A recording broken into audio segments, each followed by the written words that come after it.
Hello dear students, welcome back to our channel Gyan Lab. तो आज हम आपका जो रेस्पिरेशन एंड सर्कुलेशन वाला चैप्टर है उसके आगे का वीडियो देखने वाले हैं, वीडियो बनाने वाले हैं। और आज के वीडियो में हम कौन सा टॉपिक डिस्कस करने वाले हैं? Pumping action of heart.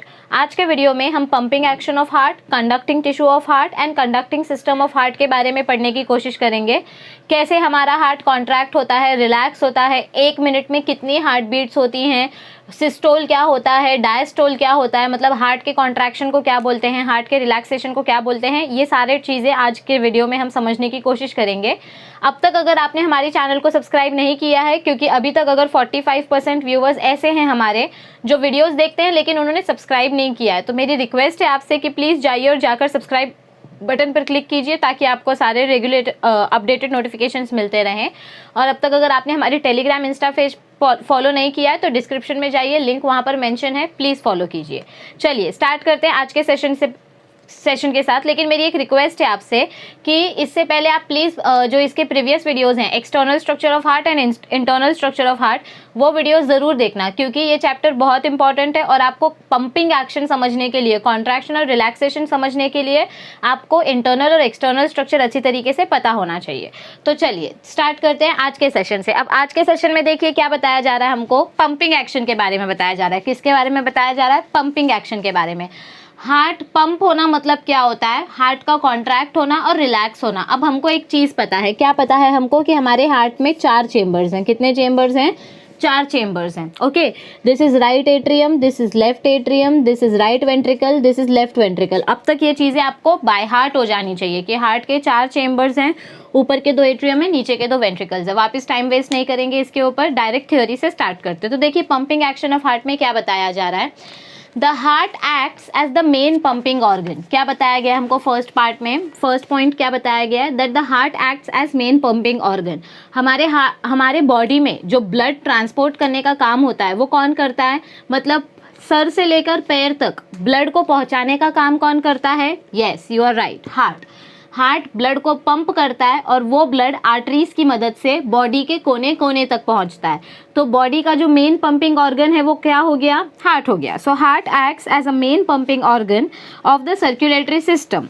The pumping action is brought about by a rhythmic contraction and relaxation of the cardiac muscles और heart muscles. ये जो सर्कुलेशन का काम होता है, मतलब ब्लड को बॉडी के एक एक पार्ट तक पहुंचाना, ये ट्रांसपोर्टेशन का जो काम होता है, ये कैसे करता है हार्ट? कॉन्ट्रैक्ट और रिलैक्स करके, मतलब रिदमिक कॉन्ट्रैक्शन एंड रिलैक्सेशन। मतलब जब एट्रिया कॉन्ट्रैक्ट होगा तो वेंट्रिकल्स रिलैक्स हो जाएंगे, वेंट्रिकल्स रिलैक्स होंगे तो इसमें ब्लड भर जाएगा। मतलब यहाँ का जो एट्रिया है, जब ये एट्रिया कॉन्ट्रैक्ट होगा, मतलब समझो, इमेजिन करो आपने बलून के अंदर पानी भर दिया है। जब आप उस बलून को प्रेस करोगे तो पानी बाहर निकलेगा, और उसी बलून से आपने दूसरा पाइप कनेक्ट किया है, तो बलून को जब आप प्रेस करोगे तो बलून का पानी निकल के पाइप के अंदर जाएगा। एग्जैक्टली वैसा ही जब यहाँ पर एक एट्रिया कॉन्ट्रैक्ट होगा तो यहाँ का ब्लड नीचे आ जाएगा। मतलब एट्रिया में जो ब्लड होगा वो कॉन्ट्रैक्ट होने के वजह से कहाँ आ जाएगा? वेंट्रिकल में आ जाएगा। तो क्या बोलते हैं हम इसको? Rhythmic contraction and relaxation. क्या बोलते हैं हम इसको? Rhythmic contraction and relaxation. Rhythmic क्यों बोलते हैं? क्योंकि जैसे एट्रिया कॉन्ट्रैक्ट होता है वैसे वेंट्रिकल रिलैक्स हो जाता है। मतलब ये रिदम के हिसाब से चलता है, गैप नहीं होता है बीच में, एकदम एग्जैक्ट रिदम के हिसाब से यहाँ पर चलता है। सो क्या बोला गया है? The pumping action is brought about by a rhythmic contraction and relaxation of heart muscles और cardiac muscles. Contraction of heart muscle is called as systole. Now my dear students, please underline this word. अब तक हम पढ़ते आ रहे थे कि heart या कोई भी मसल जब वो श्रिंक होता है तो उसको हम कॉन्ट्रैक्ट बोलते हैं, और जब वो स्प्रेड हो जाता है तो उसको हम रिलैक्स बोलते हैं। लेकिन जब हम हार्ट की बात करेंगे, किसकी बात करेंगे? हार्ट या कार्डियक मसल्स की बात करेंगे, तो हम कॉन्ट्रैक्शन या रिलैक्सेशन ऐसे टर्म्स नहीं यूज़ करेंगे। हम कौन से टर्म्स यूज़ करेंगे? Systole and diastole. कौन से टर्म्स यूज करेंगे? Systole and diastole. तो जब हार्ट कॉन्ट्रैक्ट होता है तो हम क्या बोलते हैं? That heart is undergoing systole. जब हार्ट कॉन्ट्रैक्ट होता है तो हम क्या बोलते हैं? That heart is undergoing systole. और जब हार्ट रिलैक्स होगा तो हम क्या बोलेंगे?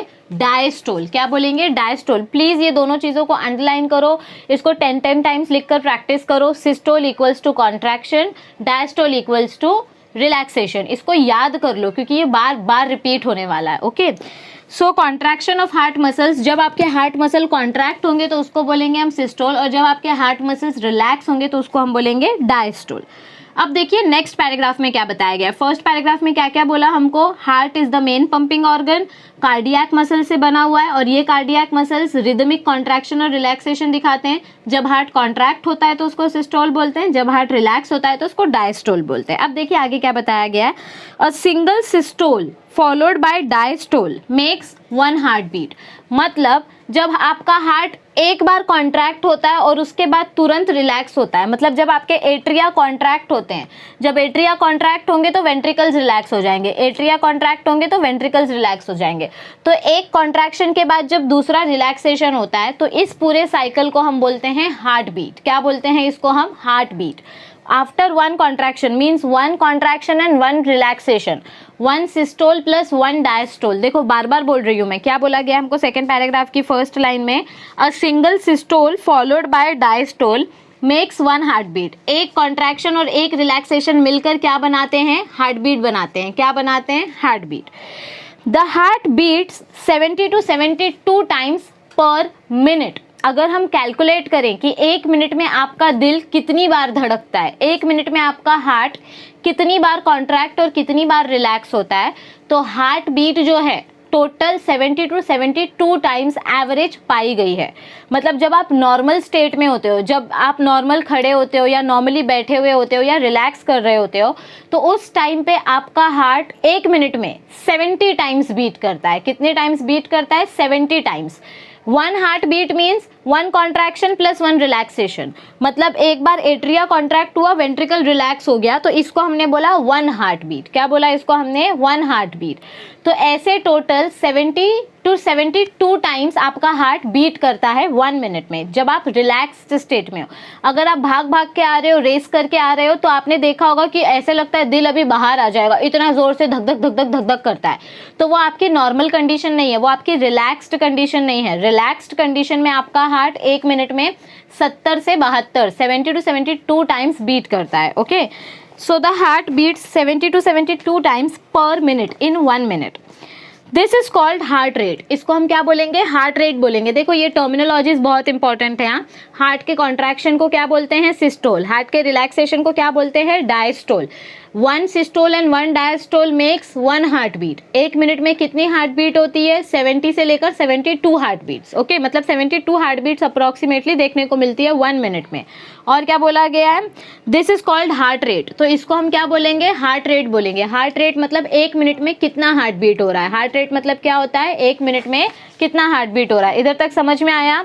ओके, तो हमने क्या देखा कि आपका जो हार्ट है, 1 systole plus 1 diastole, 1 systole plus 1 diastole मिलके क्या बन रहा है, 1 सिस्टोल प्लस 1 डायस्टोल मिलके क्या बन रहा है, 1 हार्ट बीट। क्या बन रहा है, 1 हार्ट बीट। 1 मिनट में कितने हार्ट बीट्स हो रहे हैं, 1 मिनट्स में 70 कितने हार्ट बीट्स हो रहे हैं, अप्रॉक्सीमेटली 70 से लेकर 72 हार्ट बीट्स हो रहे हैं। कितने हार्ट बीट्स हो रहे हैं, 70 से लेकर 72 हार्ट बीट्स।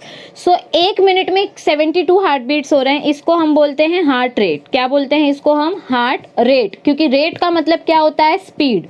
रेट का मतलब क्या होता है, स्पीड। सो 1 मिनट में आपका हार्ट कितनी बार बीट कर रहा है, 1 मिनट में आपका दिल कितनी बार धड़क रहा है, उस प्रोसेस को हम बोलते हैं हार्ट रेट।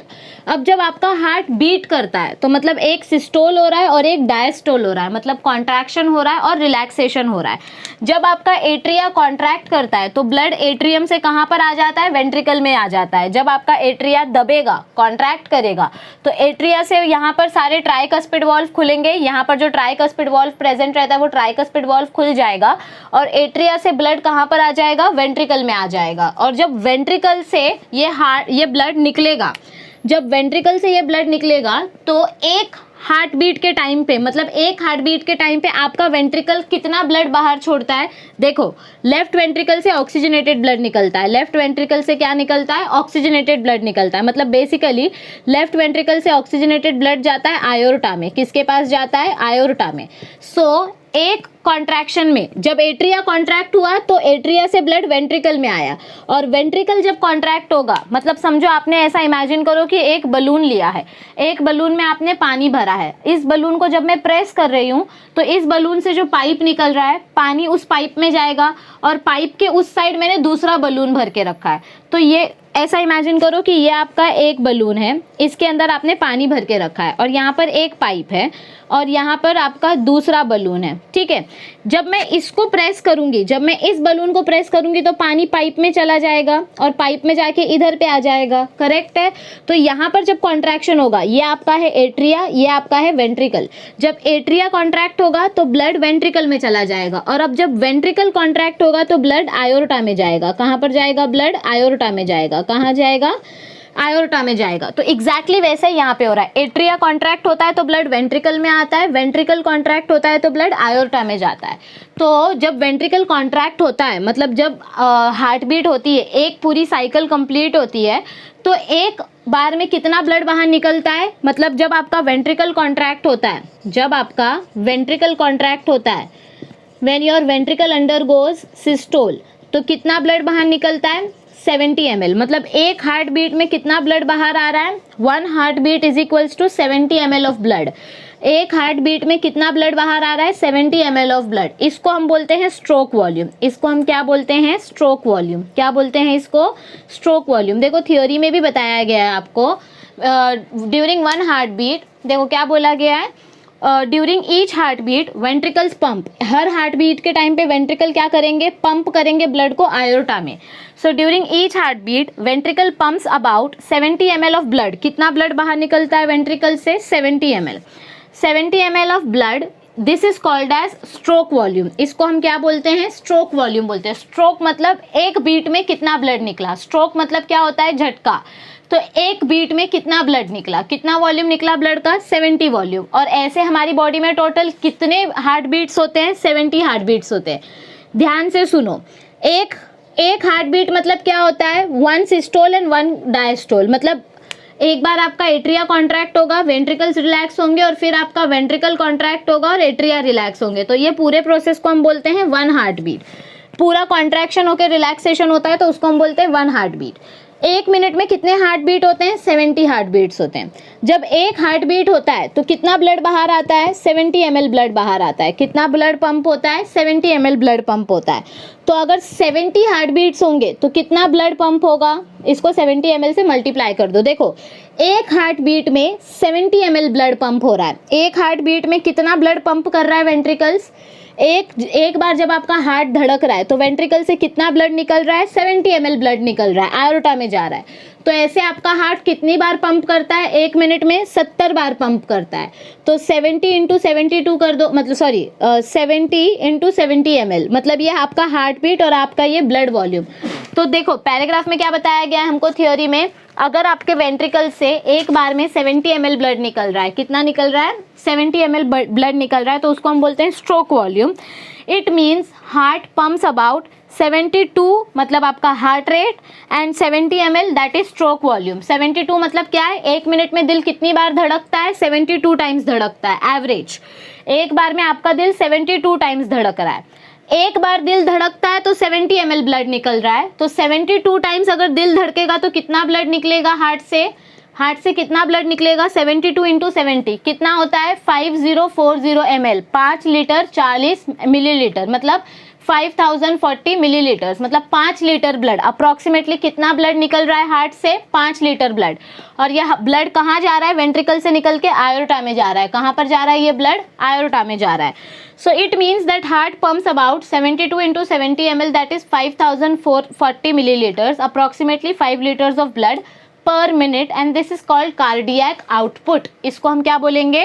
Cardiac output. मतलब एक मिनट में 72 हार्ट बीट्स होते हैं। 72 हार्ट बीट्स मतलब कितना ब्लड? 5040 ml, मतलब अप्रॉक्सीमेटली कितना ब्लड? 5 litre blood. कितना ब्लड? 5 litres blood. फिर से देखो ध्यान से इधर पे, हार्ट जब कॉन्ट्रैक्ट होता है तो उसको सिस्टोल बोलते हैं, हार्ट जब रिलैक्स होता है तो उसको डायस्टोल बोलते हैं। 1 systole plus 1 diastole is equals to 1 heart beat. एक हार्ट बीट में कितना ब्लड निकलता है वेंट्रिकल से? 70 ml। सी, एक हार्ट बीट में वेंट्रिकल से कितना ब्लड निकल रहा है? 70 ml ब्लड निकल रहा है। तो आपका हार्ट 1 मिनट में कितनी बार बीट करता है? 72 टाइम्स बीट करता है। तो 72 इंटू 72 टाइम्स आपका हार्ट बीट कर रहा है, एक बार में 70 ml निकल रहा है। तो 72 बार में कितना ml निकलेगा? 5040 ml, मतलब अप्रोक्सीमेटली कितना लीटर? 5 litre blood. तो इसको हम बोलते हैं कार्डियक आउटपुट, मतलब आपके हार्ट से कितना ब्लड निकला उसको हम क्या बोलते हैं? 1 मिनट में कितना ब्लड निकला? 5 litre. So this process is known as cardiac output.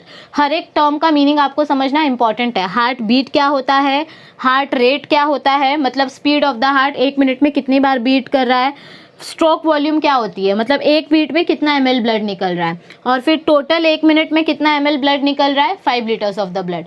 So heart beat, heart rate, stroke volume and cardiac output, ये 4 टर्म्स का मीनिंग आपको पता होना चाहिए जो कि इस पैराग्राफ में दिया गया है। अच्छे से समझ में आया ये पैराग्राफ? पक्का? आगे बढ़े। ऑल राइट, अब हम देखते हैं नेक्स्ट पार्ट। हमने पंपिंग एक्शन समझ लिया हार्ट का कि हमारा हार्ट पंप कैसे करता है। अब हम देखेंगे कंडक्टिंग टिश्यू ऑफ हार्ट, मतलब हार्ट जब ये पंप करता है तो ये कैसे अपने ब्लड को अलग अलग पार्ट तक, हार्ट के 4 चेम्बर्स होते हैं, तो एक्चुअली पंप कहाँ से स्टार्ट होता है, मतलब आपका जो सिग्नल है वो कहाँ से स्टार्ट होता है और कहाँ पर पहुँचता है, कैसे वो हर एक चेम्बर्स तक ब्लड पहुँचाता है, इसको हम कंडक्टिंग सिस्टम बोलते हैं। तो ये कंडक्टिंग सिस्टम के लिए हार्ट के अंदर कौन कौन से टाइप के मसल्स प्रेजेंट हैं, कौन कौन से टाइप के टिश्यूज प्रेजेंट है, उसके बारे में पहले देख लेते हैं। तो देखिए यहाँ पर क्या बताया जा रहा है कंडक्टिंग टिश्यू ऑफ हार्ट के पैराग्राफ में, the human heart is myogenic. Myogenic मतलब क्या होता है? मायो मीन्स मसल, मायो मतलब क्या होता है? मसल।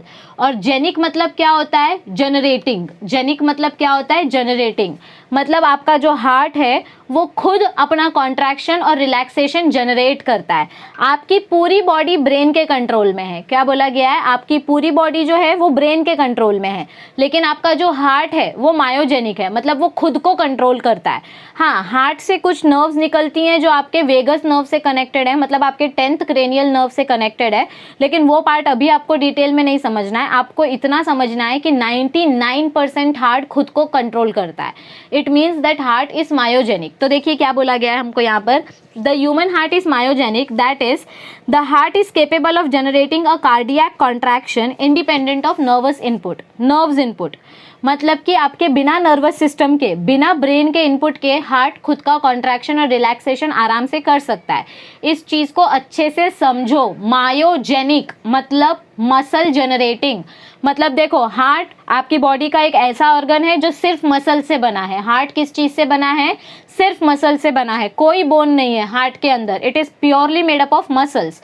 तो हार्ट एक ऐसा पंपिंग ऑर्गन है जो खुद का कॉन्ट्रैक्शन खुद जनरेट करता है, मतलब हार्ट को किसी और ऑर्गन के ऊपर डिपेंड होने की ज़रूरत नहीं पड़ती है। जैसे आपका ये जो हाथ है, मेरा ये जो हाथ है, ये मूव हो रहा है, तो ये किसके वजह से मूव हो रहा है? ब्रेन के सिग्नल के वजह से। मैं बोल पा रही हूँ, किसकी वजह से बोल पा रही हूँ? क्योंकि ब्रेन मुझे सिग्नल दे रहा है। लेकिन हार्ट को पंप करने के लिए किसी के सिग्नल की ज़रूरत नहीं पड़ती है। It is independent of any nervous input. It is myogenic, मतलब वो खुद का कॉन्ट्रैक्शन खुद करता है। 99.9% हार्ट खुद को खुद कंट्रोल करता है। सिर्फ 0.1% जो उसका कंट्रोलिंग कैपेसिटी होता है वो वेगस नर्व के पास होता है, जो कि हार्ट के हमारे ब्रेन के 10th क्रेनियल नर्व से कनेक्टेड है। Okay, avoid that part. इतना समझ लो that heart is myogenic. Myogenic मतलब खुद को वो खुद कंट्रोल करेगा, मतलब हार्ट का मसल अपने आप को कंट्रोल करेगा। और जो ऑर्गन्स ब्रेन कंट्रोल करते हैं उनको हम बोलते हैं न्यूरोजेनिक। क्या बोलते हैं उनको हम? न्यूरोजेनिक। न्यूरोजेनिक मतलब न्यूरॉन्स कंट्रोल कर रहे हैं। न्यूरॉन्स मतलब ब्रेन के सेल्स कंट्रोल कर रहे हैं हमारे बॉडी को। सो जो पार्ट ब्रेन कंट्रोल करता है उसको हम बोलते हैं न्यूरोजेनिक, और जो पार्ट मसल खुद को खुद कंट्रोल करता है उसको हम बोलते हैं मायोजेनिक। क्या बोलते हैं उसको हम? मायोजेनिक। तो यहाँ तक समझ में आया आपको? ओके, अब देखो आगे क्या बताया गया है। It also shows autorhythmicity. हमको हार्ट में एक और फिनोमिनन कौन सा देखने को मिलता है? ऑटोरिदमिसिटी का। ऑटोरिदमिसिटी मतलब क्या होता है? खुद से रिदम प्रोड्यूस करना, मतलब खुद कॉन्ट्रैक्ट और रिलैक्स करना, खुद का कॉन्ट्रैक्शन और रिलैक्सेशन खुद ही जज करना, इसको हम बोलते हैं autorhythmicity. Auto means self. Auto means what? Self and rhythmicity means what, alternate contraction and relaxation, मतलब एक बार आपका हार्ट कॉन्ट्रैक्ट होगा, एक बार रिलैक्स होगा, एक बार कॉन्ट्रैक्ट होगा, एक बार रिलैक्स होगा, इसको हम बोलते हैं ऑटो रिदमिसिटी। क्या बोलते हैं इसको हम? Auto rhythmicity. So it also shows auto rhythmicity, that is it can generate its own rhythm by specialised muscles, मतलब हमारे हार्ट के पास कुछ ऐसे स्पेशलाइज्ड मसल्स हैं। देखो हम इस पैराग्राफ में हार्ट में कौन कौन से स्पेशल टिश्यूज है वही पढ़ने वाले हैं, राइट? तो आपको ये समझना बहुत इंपॉर्टेंट है कि हार्ट को स्पेशल टिश्यूज की ज़रूरत क्यों पड़ती है। क्यों पड़ती है हार्ट को स्पेशल टिश्यूज की ज़रूरत?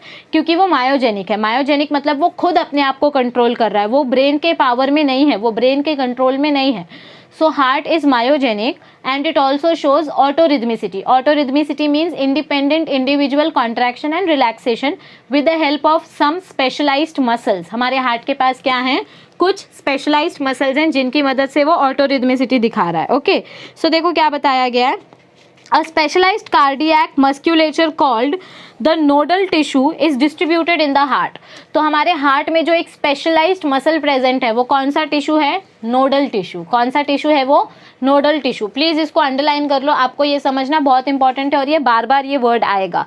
हमारे हार्ट में जो एक स्पेशल मसल प्रेजेंट है जो हार्ट को कॉन्ट्रैक्ट और रिलैक्स करने में मदद करता है, वो कौन सा टिश्यू है? Nodal tissue. नोडल टिश्यू मतलब हार्ट के चेम्बर्स के एक एक पॉइंट से निकलेगा वो। Okay, so a specialized cardiac musculature means muscle called the nodal tissue is distributed in the heart. Heart के चारों चेम्बर्स में ये टिश्यू डिस्ट्रीब्यूटेड है। Okay, a part of this nodal tissue is present in the upper right corner of the right atrium. अगर आपको मैं draw कर कर बताऊं तो कैसे पता चलेगा? समझो ये आपके हार्ट के 4 चेम्बर्स हैं। क्या है ये? आपके हार्ट के 4 चेम्बर्स हैं। This is right atrium, sorry यहाँ लिख देती हूँ, right atrium, left atrium, left ventricle, right ventricle. So ये आपके हार्ट के 4 चेम्बर्स हैं। क्या बताया जा रहा है हमको इधर पे कि आपका जो ये नोडल टिश्यू है, आपका ये जो नोडल टिश्यू है, अ part of this nodal tissue is present in the upper right corner. कहाँ पर प्रेजेंट है ये nodal tissue? In the upper right corner, यहाँ पर, यहाँ राइट साइड में आपको ये नोडल टिश्यू का पार्ट देखने को मिलेगा। क्या देखने को मिलेगा? नोडल टिश्यू का एक छोटा सा पार्ट देखने को मिलेगा। A part of this nodal tissue is present in the upper right corner of right atrium. It is called sinoatrial node. इसको हम क्या बोलते हैं? सिनोएट्रियल नोड, SA नोड या सिनोएट्रियल नोड। देखो अगर मैं हार्ट का ऐसा स्ट्रक्चर बनाऊं, ये आपका वेंट्रिकल हो गया और ये हो गया आपका एट्रियम। क्या हो गया? ये आपका एट्रियम। ओके, सो अगर ये आयोर्टा, पल्मोनरी ट्रंक एट्सेट्रा एट्सेट्रा। सो अगर मैं यहाँ पर आपको बताऊँ, सो ये आपका राइट एट्रियम है। क्या है ये आपका राइट एट्रियम? ये आपका लेफ्ट एट्रियम, ये आपका लेफ्ट वेंट्रिकल, ये आपका राइट वेंट्रिकल। तो यहाँ पर आपको सिनो नोड देखने को मिलेगा, सिनोएट्रियल नोड देखने को मिलेगा। क्या देखने को मिलेगा? SA नोड देखने को मिलेगा। सो क्या बोला गया है? अ part of this nodal tissue is present in the upper right corner of the right atrium. It is called sinoatrial node, SA node or sinoatrial node. It lies at the base of opening of superior vena cava. ये कहाँ पर present है? ये SA node कहाँ पर present रहता है? यहाँ से देखो सुपीरियर वेना कावा एंटर करता है। ये इंफीरियर वेना कावा है और ये सुपीरियर वेना कावा है। ये क्या है आपका? सुपीरियर वेना कावा है। तो सुपीरियर वेना कावा जहाँ ओपन होगा उसके ओपनिंग के पास ही ये SA नोड प्रेजेंट होता है। देखो यहाँ पे सुपीरियर वेना कावा ओपन होता है, तो ये सुपीरियर वेना कावा का बेस जहाँ पर होगा उसी बेस के नीचे आपका SA नोड प्रेजेंट होगा। क्या प्रेजेंट होगा? आपका SA नोड प्रेजेंट होगा। तो देखो यहाँ पर हमको क्या बताया गया है? It lies at the base of the opening of superior vena cava. कहाँ पर प्रेजेंट है आपका SA नोड? आपके सुपीरियर वेना कावा की जहाँ पर ओपनिंग है वहाँ पर उसके बेस में ये SA नोड प्रेजेंट है। Okay, another mass of nodal tissue, the modified muscular fibres also called autorhythmic fibres, control the beating rate of heart. ये SA नोड का मतलब आपके हार्ट में नोडल टिश्यूज प्रेजेंट है, उस नोडल टिश्यू में का एक पार्ट है SA नोड, मतलब यहाँ पर एक टिश्यू प्रेजेंट है और यहाँ से ये टिश्यू निकल के स्प्रेड होता है। क्या होता है? यहाँ से ये टिश्यू निकल के स्प्रेड होता है और ये जाता है लेफ्ट वेंट्रिकल में। कहाँ पर जाता है? ये लेफ्ट वेंट्रिकल में जाता है। कहाँ जाता है? लेफ्ट वेंट्रिकल में और राइट वेंट्रिकल में। तो इसको हम बोलेंगे कंडक्टिंग फाइबर्स। क्या बोलेंगे इसको हम? Conducting fibres. क्या बोलेंगे इसको? Conducting fibres. तो देखो आपके पैराग्राफ में क्या बताया गया है, आपका जो हार्ट है वो मायोजेनिक है। क्या है आपका हार्ट? मायोजेनिक है, मतलब वो खुद का कॉन्ट्रैक्शन और रिलैक्सेशन खुद कंट्रोल करेगा, वो ब्रेन से कनेक्टेड नहीं है। और वो ऑटोरिदमिसिटी दिखाता है। Autorhythmicity means self contraction and relaxation. Heart को ये कॉन्ट्रैक्शन और रिलैक्सेशन करने के लिए स्पेशल मसल्स की जरूरत होती है। उन स्पेशल मसल्स को हम बोलते हैं नोडल टिश्यू। क्या बोलते हैं? Nodal tissue. जो नोडल टिश्यू का एक बड़ा पार्ट है वो कहाँ पर प्रेजेंट है? आपके राइट एट्रियम में राइट कॉर्नर पे प्रेजेंट है। और ये नोडल टिश्यू कहाँ प्रेजेंट है एग्जैक्टली? सुपीरियर वेना कावा जहाँ खुलता है, उस सुपीरियर वेना कावा के बेस में आपका ये नोडल टिश्यू प्रेजेंट है, एसए नोड। इस नोडल टिश्यू को हम क्या बोलते हैं? एसए नोड या सिनोएट्रियल नोड। क्या बोलेंगे इसको? एसए नोड या सिनोएट्रियल नोड। आपका जो भी ब्लड का पंपिंग होगा, जो फर्स्ट कॉन्ट्रैक्शन का वेव होगा, वो एसए नोड से स्टार्ट होगा। कहाँ से स्टार्ट होगा? एसए नोड से स्टार्ट होगा। फिर ये वेव जब ट्रांसपोर्ट होता है तो ये हार्ट के अलग अलग चेंबर्स में अपना वाइब्रेशन पहुंचाता है।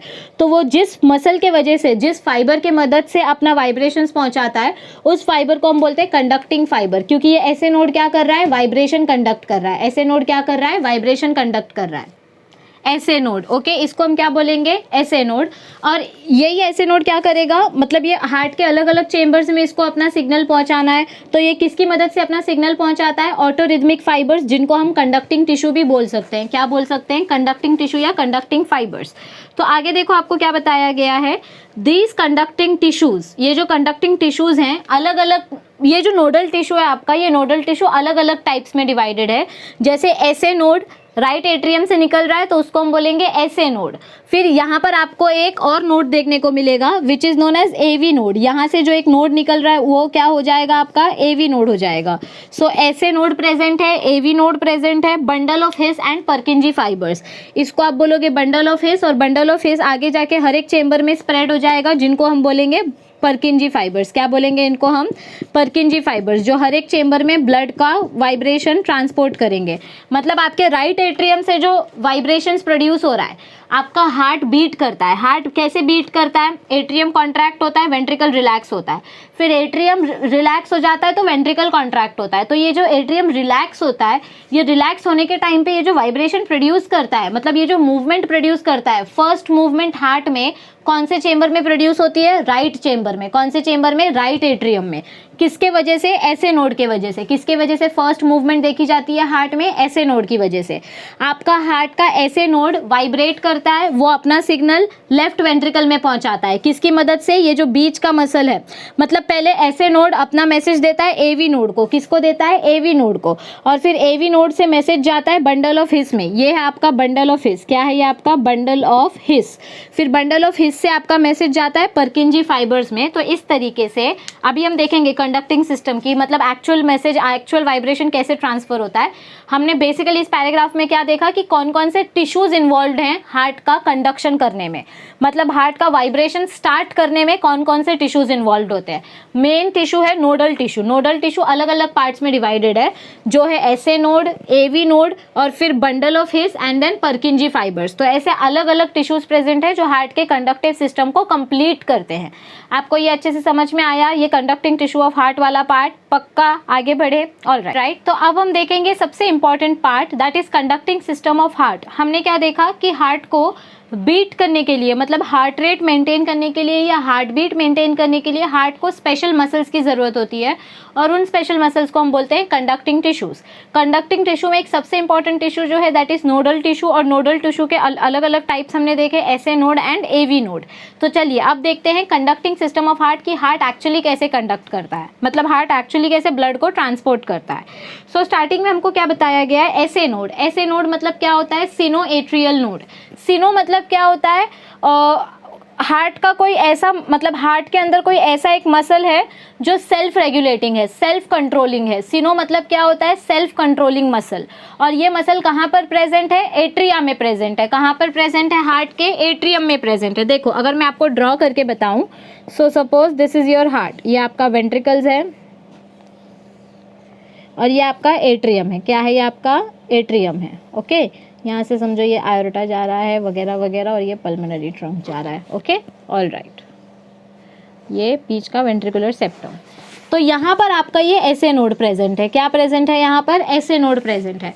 तो ये ऐसे नोड, इसको सिनोएट्रियल क्यों बोलते हैं? सिनो मीन्स सेल्फ कंट्रोलिंग मसल, और ये एट्रिया में प्रेजेंट है। This is right atrium, this is left atrium, this is left ventricle, this is right ventricle. तो ये जो मसल है, ये जो नोड है, ये जो टिश्यू है, कंडक्टिंग टिश्यू है, ये कहाँ पर प्रेजेंट है? ये आपके हार्ट के राइट एट्रियम में प्रेजेंट है। कहाँ पर प्रेजेंट है? हार्ट के राइट एट्रियम में प्रेजेंट है। इसीलिए इसको हम क्या बोलते हैं? ऐसे नोड बोलते हैं। क्या बोलते हैं? ऐसे नोड। ऐसे मीन्स सिनोएट्रियल नोड। तो देखो आगे क्या बताया गया है, it is present in the right atrium, it acts as pacemaker of the heart. इसको प्लीज अंडरलाइन करो, आपको बहुत बार नीट में ये क्वेश्चन पूछा जाता है, या आपके 12th बोर्ड में ये फिल इन द ब्लैंक्स के फॉर्म में आता है कि पेस मेकर का काम कौन करता है। मतलब पेस मेकर मतलब क्या होता है? Pace means speed. पेस मतलब क्या होता है? Speed, PACE। पेस मतलब स्पीड, और इस स्पीड को मेंटेन करने का काम किसका होता है? ऐसे नोड का। तो जब आपका हार्ट जो है प्रॉपरली बीट नहीं करता है, देखो आपने सुना होगा कि बहुत बार जब बच्चे पैदा होते हैं तो वो डिफेक्टिव हार्ट के साथ पैदा होते हैं, मतलब उनका हार्ट प्रॉपरली बीट नहीं करता है। 1 मिनट में 70 टाइम्स बीट करना चाहिए, पर वो उतने टाइम्स बीट नहीं करता है, वो स्लो बीट करता है, जिसकी वजह से बॉडी में रेगुलेशन कम हो जाता है, बॉडी का ब्लड सर्कुलेशन स्लो हो जाता है। तो डॉक्टर एक पेस मेकर लगाते हैं, एक चिप लगाते हैं उस बच्चे के हार्ट में। तो वो पेस मेकर क्या करता है? हार्ट बीट को फास्ट कर देता है ताकि बॉडी में ब्लड आसानी से सर्कुलेट हो सके। सो वो आर्टिफिशियल चिप जो हम बॉडी में लगाते हैं वो नेचुरली आपकी बॉडी में प्रेजेंट होती है, और वो जो नेचुरल चिप प्रेजेंट होती है, मतलब नेचुरल टिश्यू जो प्रेजेंट होता है, उसको हम बोलते हैं ऐसे नोड। क्या बोलते हैं उसको हम? ऐसे नोड। मतलब आपके राइट चेंबर में जो एक पर्टिकुलर मसल प्रेजेंट है, that is sinoatrial node. Okay, it acts as pacemaker of the heart, मतलब it maintains the speed of the heartbeat because it has the power of generating a new wave of contraction and making the pace of a contraction। क्या बोला गया है हमको यहाँ पर? ऐसे node pacemaker का काम क्यों करता है? क्योंकि इसके पास क्या कैपेसिटी है? देखो ये एक सेल्फ कंट्रोलिंग मसल है। सीनो मतलब मैंने क्या बताया? सीनो मीन्स सेल्फ कंट्रोलिंग मसल। तो ये ऐसे नोड जो है, ये आपका जो कंडक्टिंग टिश्यू है, ये जो नोडल टिश्यू है, इसको हम पेसमेकर क्यों बोलते हैं? मतलब ये कैसे हार्ट की बीट को कंट्रोल करता है, कैसे हार्ट की स्पीड को कंट्रोल करता है? क्योंकि इसके पास एक ऐसी कैपेसिटी है कि ये खुद का नया वेव जनरेट कर सकता है, मतलब खुद का नया वाइब्रेशन ये प्रोड्यूस कर सकता है। इसीलिए इसको हम बोलते हैं पेसमेकर। क्या बोलते हैं इसको हम? Pacemaker. It is known as the pacemaker because it has the capacity of generating new wave of contraction. मतलब ये खुद का कॉन्ट्रैक्शन प्रोड्यूस करेगा। देखो हमने स्टार्टिंग में क्या बोला? हार्ट मायोजेनिक होता है। मायोजेनिक मतलब सेल्फ कंट्रोलिंग, ब्रेन के ऊपर डिपेंड नहीं करता है। तो हार्ट के अंदर जो 4 चेंबर्स हैं, उन 4 चेंबर्स में से ये जो फर्स्ट चेंबर है राइट एट्रियम, राइट एट्रियम के पास ये जो ऐसे नोड होता है, इस ऐसे नोड की वजह से आपका हार्ट कॉन्ट्रैक्ट और रिलैक्स करता है। समझो आपको पूछा किसी ने कि हार्ट मायोजेनिक है, मतलब हार्ट खुद से कॉन्ट्रैक्ट और रिलैक्स करता है, लेकिन ऐसा कौन सा पार्ट है हार्ट में जिसकी वजह से कॉन्ट्रैक्शन स्टार्ट होता है? तो किसके वजह से कॉन्ट्रैक्शन स्टार्ट होता है? अब आपको आंसर पता है, ऐसे नोड के वजह से। किसके वजह से कॉन्ट्रैक्शन स्टार्ट होता है? ऐसे नोड की वजह से, क्योंकि सीनो का मतलब ही है सेल्फ कंट्रोलिंग, सेल्फ जनरेटिंग। सो ऐसे नोड की वजह से आपका हार्ट कॉन्ट्रैक्शन स्टार्ट करता है, और जो चीज़ किसी प्रोसेस को स्टार्ट करती है वही चीज़ उसको कंट्रोल भी करती है। तो आपका हार्ट बीट कंट्रोल कौन करेगा? पेसमेकर, मतलब आपका ऐसे नोड। क्योंकि हार्ट बीट हो किसके वजह से रही है? ऐसे नोड के वजह से हो रही है। फर्स्ट कॉन्ट्रैक्शन ऐसे नोड की वजह से ही हो रहा है, मतलब हार्ट बीट ऐसे नोड के कंट्रोल में है। तो हम ऐसे नोड को क्या बोल सकते हैं? पेसमेकर बोल सकते हैं। क्या बोल सकते हैं? पेसमेकर बोल सकते हैं। तो देखो इधर पे क्या बताया है, SA node is also acts as pacemaker of heart because it has the power of generating a new wave of contraction and making the pace of contraction. मतलब कॉन्ट्रैक्शन का स्पीड मेंटेन करके रखना। पेस मतलब क्या होता है? Speed. Okay, SA node passes through the contraction to the left ventricle and also to the AV node. अब हमको क्या बोला गया है? यहाँ से एक एवी नोड निकलता है। क्या निकलता है? देखो ये ऐसे नोड है, मतलब ये एट्रियम में प्रेजेंट है इसीलिए ऐसे नोड। यहाँ पर एक एवी नोड प्रेजेंट है। एवी मतलब क्या होता है? Atrio ventricular. एवी मतलब क्या होता है? ये देखो यहाँ पर, देखो यहाँ पर एक एवी नोड प्रेजेंट है। एवी मतलब क्या होता है? एट्रियो वेंट्रिकुलर, मतलब एट्रिया और वेंट्रिकल्स के बीच में। क्योंकि इस नोड से जो मसल निकलेगा, इस नोड से ये जो मसल निकलेगा, ये जो मसल है, ये मसल कहाँ जा रहा है? ये मसल लेफ्ट वेंट्रिकल में जा रहा है। कहाँ जा रहा है? ये मसल लेफ्ट वेंट्रिकल में जा रहा है। तो देखो यहाँ पर पैराग्राफ में देखो क्या बताया गया है कि ये जो ऐसे नोड वाइब्रेशन प्रोड्यूस करता है। देखो यहाँ ध्यान से देखो, हाँ ये ऐसे नोड क्या कर रहा है? वाइब्रेशंस प्रोड्यूस कर रहा है, कॉन्ट्रैक्शन प्रोड्यूस कर रहा है। आपके टेक्स्ट बुक के डायग्राम में भी दिया गया है। तो ये ऐसे नोड जो कॉन्ट्रैक्शन प्रोड्यूस कर रहा है उसके वजह से क्या हो रहा है, ये कॉन्ट्रैक्शन कहाँ ट्रांसफर हो रहे हैं, लेफ्ट वेंट्रिकल में। देखो थ्योरी में क्या बताया गया है, SA node passes the contraction to the left ventricle. ये ऐसे नोड जो वाइब्रेशन स्टार्ट कर रहा है, आपने फिजिक्स में पढ़ा है किसी भी चीज को वाइब्रेट करने से पहले एक वेव निकलती है, तो ऐसे नोड से ये जो वेव निकल रही है, ये वेव कहाँ जा रही है, ये वेव लेफ्ट वेंट्रिकल में जा रही है। कहाँ जा रही है, ये वेव लेफ्ट वेंट्रिकल में जा रही है, लेकिन लेफ्ट वेंट्रिकल में जाने से पहले ये कहाँ पे जाएगी, एवी नोड में, क्योंकि लेफ्ट वेंट्रिकल तक पहुंचने का रास्ता कहाँ से होते हुए जा रहा है, एवी नोड से जा रहा है। सो ऐसे नोड से जो वेव निकलती है वो एवी नोड के पास आती है और फिर एवी नोड से वो वेव लेफ्ट वेंट्रिकल में जाती है। So SA node passes the contraction to the left ventricle and also to the AV node. AV node मतलब क्या, एट्रियो वेंट्रिकुलर। एवी नोड मतलब क्या होता है, एट्रियो वेंट्रिकुलर, मतलब एट्रिया और वेंट्रिकल के बीच का node. AV node is present in the right atrial wall near the base of interatrial septum। ये AV node किधर प्रेजेंट है, राइट एट्रियम के बेस में प्रेजेंट है। ये AV node कहाँ पर प्रेजेंट है, this AV node is present at the base of the right atrium। कहाँ पर प्रेजेंट है, आपका ये जो राइट एट्रियम है, राइट एट्रियम के बेस में प्रेजेंट है, जहाँ पर इंटरआर्ट्रियल सेप्टम प्रेजेंट है। मतलब ये दो आर्टरीज के बीच का जो सेपरेटिंग पॉइंट है, उस सेपरेटिंग पॉइंट के बेस के पास प्रेजेंट है ये AV node। Okay, it acts as pace setter of the heart. ये क्या करता है, ये पेस सेटर का काम करता है। पेस मेकर और पेस सेटर मतलब क्या होता है, पेस मेकर मतलब क्या होता है, पेस मतलब स्पीड, पेस मतलब क्या होता है, स्पीड। सो पेस मेकर मतलब स्पीड को स्टार्ट करना। ओके, पेस मेकर मतलब क्या होता है, स्पीड को स्टार्ट करना। और पेस सेटर मतलब क्या होता है, पेस का मतलब सेम होगा स्पीड, और सेटर मतलब क्या होता है, उस स्पीड को मेंटेन करना। सेट करना मतलब क्या होता है, मेंटेन करना। देखो आप जब नया वॉच लेकर आते हो तो वॉच में पहले टाइम स्टार्ट करते हो, पहले घड़ी मतलब वॉच का बटन क्लिक करके पहले वॉच को स्टार्ट करते हो, तो उसको हम बोलते हैं स्टार्ट करना। और फिर आप उसमें टाइम सेट कर देते हो, फिर वो उसी टाइम से आपका घड़ी चलता है। तो एक बार आपका यहाँ पर फर्स्ट वेव स्टार्ट हो जाता है, ऐसे नोड से आपका फर्स्ट कॉन्ट्रैक्शन स्टार्ट होता है, और फिर फर्स्ट कॉन्ट्रैक्शन के बाद सेकंड कॉन्ट्रैक्शन कितनी स्पीड में आएगा वो एवी नोड डिसाइड करता है। ऐसे नोड क्या करेगा, ऐसे नोड फर्स्ट कॉन्ट्रैक्शन स्टार्ट करेगा। ऐसे नोड क्या करेगा, ऐसे नोड फर्स्ट कॉन्ट्रैक्शन स्टार्ट करेगा, और ये फर्स्ट कॉन्ट्रैक्शन लेने के बाद, ये पूरा हार्ट बीट होने के बाद, मतलब एक हार्ट बीट कंप्लीट होने के बाद सेकेंड ऐसे नोड कब अपना कॉन्ट्रैक्शन स्टार्ट करेगा, ये कौन डिसाइड करता है, एवी नोड। तो ऐसे नोड पेस मेकर है और एवी नोड पेस सेटर है। मतलब पहला कॉन्ट्रैक्शन ऐसे नोड स्टार्ट करेगा और फिर उस कॉन्ट्रैक्शन की स्पीड को एवी नोड डिसाइड करेगा। कौन डिसाइड करेगा, एवी नोड। तो ऐसे नोड इज पेस मेकर, मतलब speed starter, contraction starter, and AV node is speed setter. AV node is what, speed setter, कि कितने स्पीड में हार्ट पंप होना चाहिए। आप जब भागते हो तो आपका हार्ट जोर जोर से पंप होता है, तो उसके लिए कौन चेंजेस करता है, आपका एवी नोड। आप जब सोए हुए होते हो तो आपका हार्ट नॉर्मली पंप करता है, तो उसके वजह से कौन उसकी स्पीड सेट कर रहा है, एवी नोड। ऐसे नोड का एक ही काम है, कॉन्ट्रैक्शन जनरेट करना। कितने फास्ट कॉन्ट्रैक्शंस होंगे ये कौन डिसाइड करेगा, एवी नोड डिसाइड करेगा। कौन डिसाइड करेगा, एवी नोड।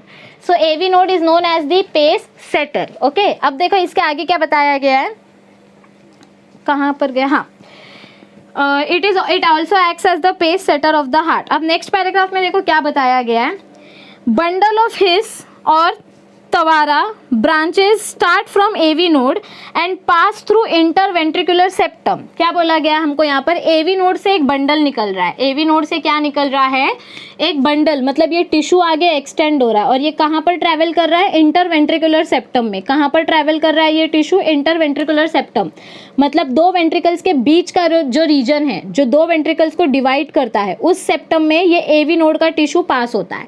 इस एवी नोड के टिश्यू में से आगे ब्रांचेस निकलते हैं। क्या निकलते हैं, एवी नोड के टिश्यू में से आगे ब्रांचेस निकलते हैं। देखो क्या बोला मैंने, आपके ऐसे नोड ने क्या किया, कॉन्ट्रैक्शन स्टार्ट किया। ऐसे नोड ने क्या किया, ऐसे नोड ने कॉन्ट्रैक्शन स्टार्ट किया। इस कॉन्ट्रैक्शन को किसने पकड़ लिया, एवी नोड ने पकड़ लिया। अब एवी नोड क्या करेगा, इस सिग्नल को आगे भेजेगा, क्योंकि यहाँ से जो सिग्नल आया है वो हार्ट के हर एक चेम्बर तक पहुँचना चाहिए। तो ऐसे नोड से जो सिग्नल आया वो एवी नोड ने पकड़ लिया। अब एवी नोड उस सिग्नल को भेजेगा बंडल ऑफ हिस के पास। किसके पास भेजेगा, बंडल ऑफ हिस के पास। ये बंडल ऑफ हिस कहाँ पर प्रेजेंट होता है, इंटरवेंट्रिकुलर सेप्टम में, दो वेंट्रिकल्स के बीच का जो रीजन है वहाँ पर ये बंडल ऑफ हिस प्रेजेंट होता है। हिस एक साइंटिस्ट का नाम था, हिस एंड तवारा। तो ये जो मतलब उन्होंने पता किया कि एवी नोड से जो सिग्नल निकलता है वो कैसे अलग अलग चेंबर तक पहुंचता है। तो उन्होंने ये पता किया कि एवी नोड से एक मसल निकलता है और उस मसल को फिर हमने नाम दे दिया बंडल ऑफ हिस। क्या नाम दे दिया हमने? बंडल ऑफ हिस, क्योंकि हिस नाम के साइंटिस्ट ने वो फाइंड आउट किया था।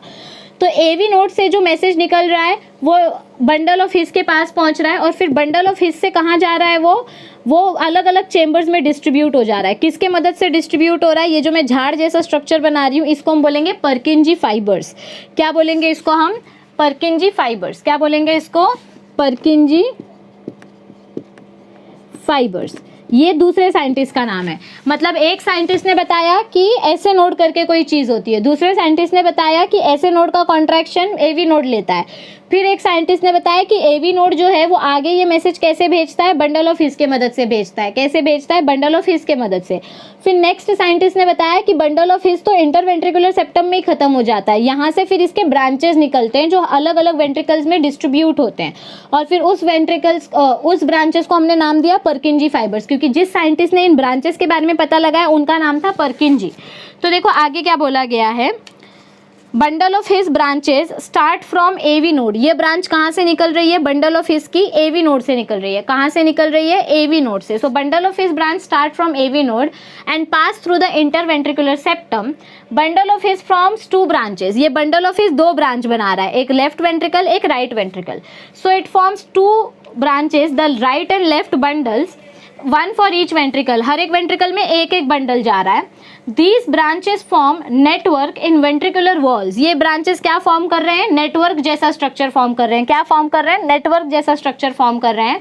And these are called Purkinje fibres. और इन फाइबर्स को हम क्या बोलते हैं? Purkinje fibre. ये पर्किंजी फाइबर कहाँ से आया? बंडल ऑफ हिस से आया। बंडल ऑफ हिस कहाँ से आया? एट्रियोवेंट्रिकुलर नोड से आया। Okay. Bundle of His and Purkinje fibres spread the impulses in ventricles. तो ऐसे नोड का मैसेज जो एवी नोड लेकर आया था, मतलब ऐसे नोड ने जो कॉन्ट्रैक्शन स्टार्ट किया था, ऐसे नोड ने जो वाइब्रेशन स्टार्ट किया था, वो वाइब्रेशन कौन लेकर आया? एवी नोड। एवी नोड ने वो मैसेज किसको दिया? बंडल ऑफ हिस को दिया। और बंडल ऑफ हिस से वो मैसेज आगे कहाँ गया? पर्किंजी फाइबर्स से अलग अलग वेंट्रिकल्स के पास चला गया, क्योंकि ये पर्किंजी फाइबर्स वेंट्रिकल के वॉल से चिपके हुए होते हैं। कहाँ चिपके हुए होते हैं ये पर्किंजी फाइबर? वेंट्रिकल वॉल से। आपने देखा होगा कि ऐसे चार लोग खड़े हैं, एक को हिलाओगे तो दूसरे के पास वो जाएगा मैसेज, फिर दूसरा भी हिलेगा, फिर तीसरा भी हिलेगा। करेक्ट है ना? फिजिक्स में आपने यही पढ़ा है। यहाँ पर एक इंसान खड़ा है, इसको आप हिलाओगे इसका हाथ, तो इसकी मदद से दूसरे इंसान का हाथ भी हिलेगा, फिर इसकी मदद से तीसरे इंसान का हाथ भी हिलेगा। करेक्ट है? सो इसको हम बोलते हैं ट्रांसफर ऑफ वेव। क्या बोलते हैं इसको? Transfer of wave. तो पहला वेव किसने जनरेट किया? ऐसे नोड ने। फिर उस वेव को किसने पकड़ा? एवी नोड ने। एवी नोड ने वो वेव आगे भेजा बंडल ऑफ हिस को, बंडल ऑफ हिस से वो वेव आगे ट्रांसपोर्ट हो गई पर्किंजी फाइबर्स में, पर्किंजी फाइबर से वो वेव ट्रांसपोर्ट हो गई वेंट्रिकल्स में। तो ऐसे नोड ने जो मैसेज बनाया था वो मैसेज वेंट्रिकल्स तक पहुंच गया। तो ऐसे नोड कॉन्ट्रैक्ट होके इधर मैसेज भेजती है वेंट्रिकल्स को, फिर वेंट्रिकल्स कॉन्ट्रैक्ट होके ऐसे नोड रिलैक्स हो जाता है, मतलब एट्रिया रिलैक्स हो जाता है। Okay. As a result both the ventricles contract simultaneously. तो जब ऐसे नोड कॉन्ट्रैक्शन का मैसेज भेज रही है, क्योंकि ऐसे नोड एक ही काम करती है, ऐसे नोड क्या करती है? कॉन्ट्रैक्शन का मैसेज बनाती है।